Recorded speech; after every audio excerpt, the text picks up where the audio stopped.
안녕하십니까. 여주신문 이장호입니다. 오늘은 제3대 여주시 의회 출범 1주년을 맞아 유필선 여주시 의장과 인터뷰를 진행하도록 하겠습니다. 먼저 의장님 취임 1주년을 축하드립니다. 네, 감사합니다. 여 기자님. 네, 취임 1주년을 맞는 소감이 있을 것 같습니다. 간단하게 좀 부탁 좀 드립니다. 벌써 취임 1주년이 되었습니다. 2018년 6월 13일이죠. 나라다운 나라를 만들자라는 문재인 정부가 이 박근혜 최순실 국정농단을 심판하자는 국민들의 변화의 염원을 모아 그 촛불항쟁의 결과로 2017년 문재인 정부가 탄생했고요. 2018년 6월 13일은 든든한 지방정부라는 그 슬로건으로 대통령의 개혁 동력을 확보하고, 그리고 여주 시민도 이 특정 정당이 여주의 다수당을 장기 독재하던 그 상황을 바꾸고자 하는 그 변화와 그 소망들이 모아져서 저희 더불어민주당 후보들이 다수당이 되었고요. 압도적으로 여주에서 처음으로 지방선거를 승리한 거죠. 많이 당선된 거죠. 그게 1주년이 벌써 지났습니다. 초선 의원으로서 의장을 맡으면서 늘 더 긴장하고 도덕적이고 유능해야 된다라는 그 초심을 잃지 않으려고 노력해왔던 1년 같습니다. 정말 길고도 짧았던 1년 같습니다. 도덕적이어야 된다, 청렴해야 된다, 원칙을 중시하는 합리적인 태도를 놓지 말아야 된다. 그리고 그것은 공정과 정의의 가치에 복무해야 한다. 라는 그 초심 잃지 않고 왔었던 1년이지 않았나 싶고요. 앞으로도 그렇게 하려고 합니다. 당선된 후 결국 이제 시의회 의장이 되셨습니다. 네. 평범한 시민에서 시의원으로 당선됐고 다시 또 여주시의회를 이끄는 의장에 취임하면서 네. 시민의 입장에서 보았을 때 이 여주시와 시의원 그리고 시의회 의장으로 보는 입장은 좀 다를 것 같습니다. 네. 어떤 점이 다르다고 느끼시는지요? 뭐 잘 아실지 모르겠지만 제가 이제 좀 탈거리적인 그 경향이 좀 있는데요. 시의원이 되고 의장으로 된 이후에 공무원분들이나 주변 분들이 평범하던 시민의 하나로 대할 때의 그 자연스러운 모습에서 의장으로서의 그 예우를 해준다든지 이런 부분이 참 맞지 않는 옷을 입고 있다, 그런 생각이 많이 들었었어요. 업무 추진비 카드가 나오고 수행 비서분이 같이 이제 활동을 다니시고 수행 의장 차량이 나오고 이런 부분이 좀 불편했었어요. 소시민으로서 삶이 주는 그 소확행이 굉장히 저한테 중요한 가치였는데 시의원이 되고 의장이 되면서 소확행의 영역이 계속 줄어져가는 그 모습, 그러면서 혹시 그 과정에서 나도 모르게 흔히 시민들이 말하는 1년 지나면은 목에 힘들어가고 어깨 빡빡해지는 그런 의장이 되기 싫은데 어느새 또 혹시 그런 면이 있진 않나라는 경계심도 들고 그렇습니다. 그래서 적응하되 적응하지 않는 그 균형점을 가져야겠다. 서민으로서의 그 소탈한 풍모와 그 소박한 삶에 대한 그 소확행 추구, 이런 거는 놓지 말아야겠다. 기름진 음식, 비싼 술 이런 건 되도록 먹지 말아야겠다. 이렇게 생각하면서 이런 결정을 했습니다. 의장 이제 지난 작년 선거 끝난 후 당시 이제 3선의 김영장 의장이 있었는데 이제 다수당인 그 더불어민주당에서 이제 초선 의원이 이제 의장이 됐습니다. 그래서 네. 그 이후 여주시의회가 일정 부분에서는 그 불협화음을 내고 있다는 지적도 있습니다. 이 문제에 대해서는 어떻게 생각하십니까? 처음에 시의원이 됐을 때 원을 구성하고자 할 때 이른바 당론이라는 게 있지 않습니까? 그 다수당이 됐는데 여주에서 처음 원을 구성하는데 의장을 안 내오는 것은 해당행위다. 5 의원들이 결정해서 의장은 내와라. 안 그러면 해당행위로 할 수 있는 걸 하겠다. 도당에서는. 이러고 이제 5 의원분들이 뭐 내부 논의가 있었죠. 그래서 당시 제가 나번 받고서 이제 차단 투표를 했던 게 조금 고려가 됐던 건지 아니면 남성인데 나이가 좀 많은 게 고려가 된 건지 당 내부에서는 의원님들 내부에서는 저를 후보 추천했고요. 1년 돌이켜보니까 어떤 당이 달라서 주는 문제는 요즘에 나오는 뭐 이른바 3계보 처리 방안에 대한 게 좀 다른 게 있는 것 같고 우리 문재인 대통령 정부가 추구하는 이를테면 북미관계에서의 평화 정책 이런 부분에 대해서 조금 정책적 방향이 다른 것 같고 나머지는 거의 같았어요. 수많은 조례, 뭐 동의안 주치안을 처리하고 뭐 예산안을 심의 의결할 때 쟁점이 됐던 게 1년 동안 3가지 있었잖아요. 그거 말고는 합의 처리가 됐던 거니까요. 문제가 없지는 않았지만 다른 의회랑 비교해 볼 때 그렇게 뭐 초선 의장이 됐기 때문에 특별히 문제가 있었다고는 그러지 않습니다. 시민 행복위원회 조례, 네. 그리고 별정직의 정원을 다룬 조례, 네. 그리고 이제 여성 청소년의 위생용품집과 관련한 조례 등에서 네. 이제 조례 특위에서는 부결된 후 본회의에서 이제 의원 발의로 다시 이제 상정이 돼서 처리가 됐습니다. 네. 네, 가결이 됐죠. 그렇죠. 이 문제로 사실은 좀 논란이 많았습니다. 그렇죠. 그래서 여러 가지 의견을 다양한 의견들이 나왔었는데요. 네. 이에 대한 의장님 생각은 어떠신데요? 예, 뭐 한두 번 기회 될 때마다 뭐 사실을 이야기한 적이 있는데요. 다시 한번 말씀을 드리면 그렇습니다. 이른바 직권상정이라는 게 국회법상 직권상정하고 지방자치법상 직권상정이라는 말이 정확하진 않은데 의원회에서 폐기된 의안의 상정인데 국회법상 직권상정은 이른바 날치기 통과가 많았잖아요. 날치기 통과를 저지하기 위한 국회 선진화법이 통과되고 나서 직권상정의 요건을 제가 뭐 조문을 가져온 건 있는데 굳이 그 조문을 명확히 들지 않더라도 그 얘기를 하면은 아주 긴급한 경우 전쟁, 재난, 사변 이런 긴급한 경우이거나 아니면은 원내대표 간의 합의가 된 경우에 의안의 심사 기간을 정했는데 그 안에 통과가 되지 않은 경우 바로 그냥 본회에 상정할 수 있는 제도가 현행 날치기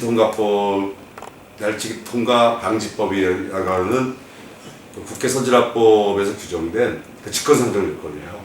그러니까 긴급성을 요하는 거죠. 합의가 되면 뭐 할 수 있는 거는 되니까요.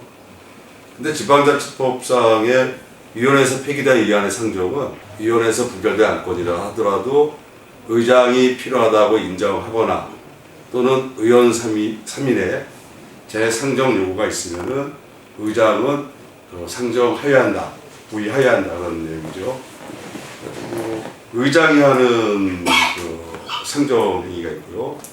의원 3인의 요구에서 해야만 상정행위가 있는 거죠. 당연 규정. 네, 그렇죠. 의무 규정이죠. 이게 국회법상 긴급 요건이 아니고요. 내용과 취지가 다른 거예요. 이거는 표현에 그렇죠. 문제가 있었다. 네, 그래서 위원회에서 폐기된 이 안의 상정은 수원이나 성남처럼 30여 명의 많은 의원으로 구성된 의회의 경우 A 위원회 어떤 위원회에서 3대 3이건 4대 4건에서 부결이 된 경우 다수 의원이 판단이 필요하다고 할 경우에 산민의 요구가 있거나 3대 3일 경우 그 산민의 요구가 있으면은 붙을 수 있는 거죠. 그 여주 같은 경우도 그렇습니다. 이게 여주는 의장이 위원회에 위원을 안 들어가기 때문에 그 6인 위원으로 이제 위원회가 구성돼요. 그러면 3대 3이 될 경우 이제 부결이 되는 거죠. 근데 산민의 요구가 있으면은 그 지방자치법상 상정을 해야만 돼요.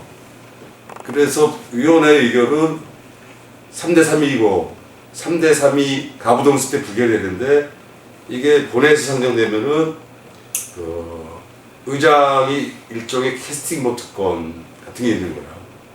표결에 참여할 수 있으니까요. 그래서 4대 3으로 뭐 가결이 되건 할 수 있는 거죠. 의안의 표결이 더 좀 많은 의원 참여하면서 이른바 정적수 왜곡 같은 게 없어지는 거다. 그렇게 보고 있습니다. 이제 그 조례가 발의되고 본회의에서 이제 통과되고 난 후에 그 여주시 의회 그 별정직 공무원 이런 비서실장 채용과 관련해 그 의장님과 중고등학교 동창이 채용됐습니다. 일부 언론에서는 도덕적 해이라는 비판을 하는 것도 있었는데요. 이에 대한 입장이 어떠신가요? 뭐 그렇게 보실 분은 그렇게 보시는 거겠죠. 며느리가 미우면 벌써 그때 미운 거고요. 노무현 대통령이 내가 누군지를 알려면 내 친구 문재인을 봐라. 그래서 노무현 대통령이 대통령 되시고서 문재인 그 친구를 청와대로 비서실로 불러들이셨잖아요. 그거 갖고서 도덕적 해이라 그러고 어쩔 수 없는 거죠. 그 이성교 팀장님이 중학교, 고등학교 동창이 맞죠. 그렇게 친하지는 않았어요. 6년 내내 반장했고요. 미국에서 석사도 마쳤고 또 한국에서 박사 코스도 마쳤고요. 영어를 원본을 번역할 수 있고요. 회사 서류 같은 거, 계약서 서류 바로바로 볼 수 있고요. 경제 관계 굉장히 해박하니까 또 자료 검색 능력도 빠르고 문장 능력도 좋고 능력 있는 개방직 공무원 아닐까. 이 능력을 본 거죠. 정해서 했어요. 여주시의회 그 관련처에는 그 회기 중 의장이 이제 특별위원회에 이제 참석하고 또 이제 발언도 할 수 있다고 되어 있습니다. 그런데 이제 이게 실제로 관행적으로 보통은 그 역대의 이제 그 특위나 이런 데 의장이 참석하는 경우는 그렇게 드물었었거든요. 그런데 이제 의장의 그 특위 참석과 발언이 사안을 논의하는 의원들에게 영향을 미친다 이런 주장을 하시는 분들도 있습니다. 근데 의원님들이 개인이 의원으로서의 고유 기관이에요. 그 기관들이 모인 이 의회의 모임은 합의체 기관이고요. 의원 혼분이 행정감사 특위로서 행정감사를 진행도 하고 하시잖아요. 근데 조례든지 무슨 예산안이라든지 이런 거는 합의체에 규정된 그 정족수를 넘어야 합의체로서의 그 기관의 역할을 하는 거죠. 각각이 선거 통해서 되신 분이고 각각이 고유한 기관인데 A 의원이 말한다고 영향 안 받고 의장이 말한다고 영향 받고 그러겠습니까? 우리가 서로 합의하다 보면은 본인의 의견을 심의하면서 서로 양보도 하고 통과하다 그런 대화 설득의 과정이 있잖아요. 그런 과정이 일환이고 제가 들어가서 거기 앉아 있는 거는 저도 의원의 한 사람이고 그분들과 같이 그 자리에서 발언은 뭐 어쩌다 하는데 같이 조례를 보고 조례안을 보고 예산안을 보고 행정감사 이렇게 하는 그 자리에 앉아 있는 게 동료의 표현이라고도 보고 성실한 모습이라고 보고 그전 의장님들은 위원회에 거의 안 들어갔었다 그랬는데 저는 특별하지 않은 의회의 회기가 열리는 동안에는 지금까지 이렇게 하려고 하고요. 그것 때문에 혹시 압박을 받으셨다는 분이 정말 계신지 한 분 한 분 다 물어보고 싶습니다. 시민과 소통하고 혁신하는 여주시 의회를 표방하고 있습니다.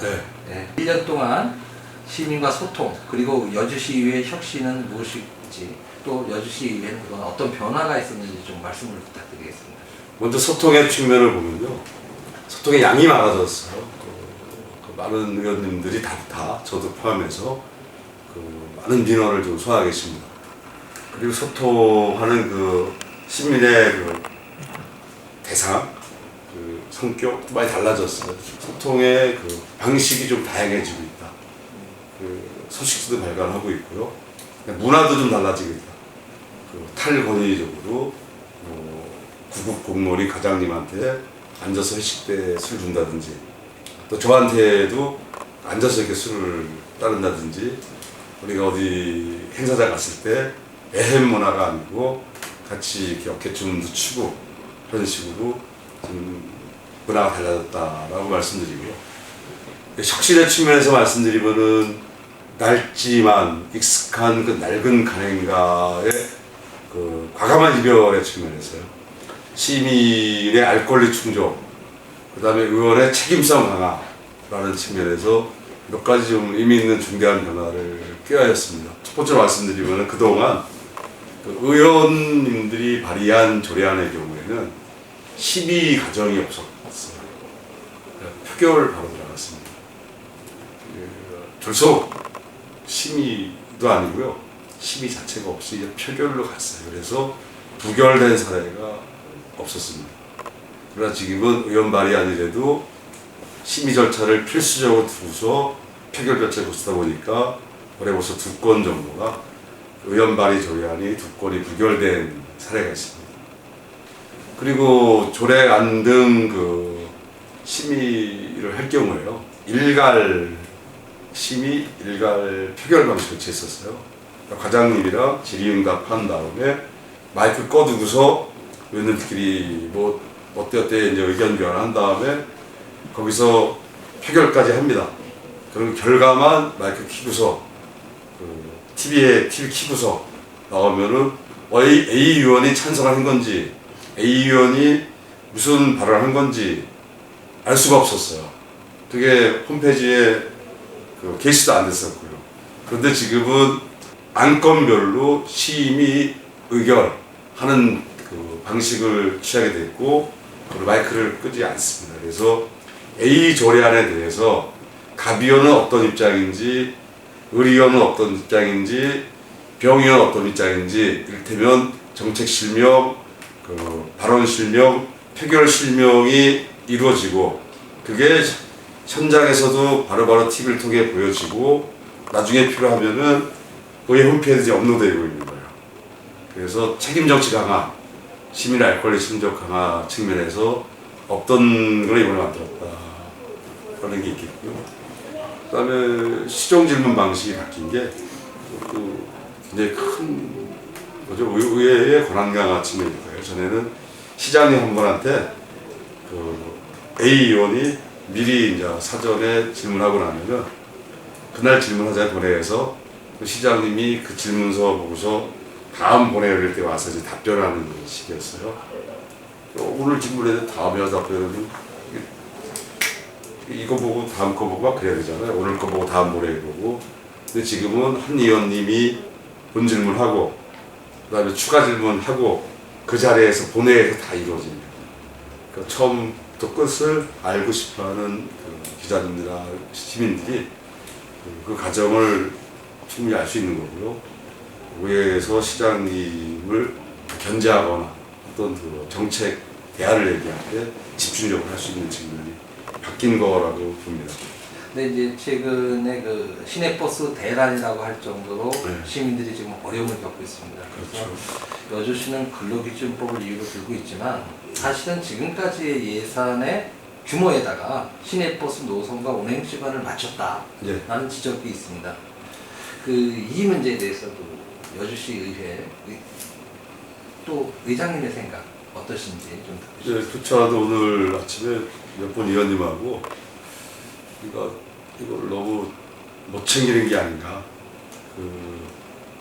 이 교통 약자의 이동권은 확대돼야 되고 더 강화되는 추세에 지금 시내버스 타시는 분들은 여주 시민 중에서 대부분 교통 약자라고 봐도 되는 분들일 건데 그분들의 이동권을 축소시키는 이런 결과 이게 비용 부담을 국가에서 하건 뭐 어디 방역 정부에서 하건 이 기초 정부에서 하건 이 부분이 축소되는 거를 바람직하지 않다.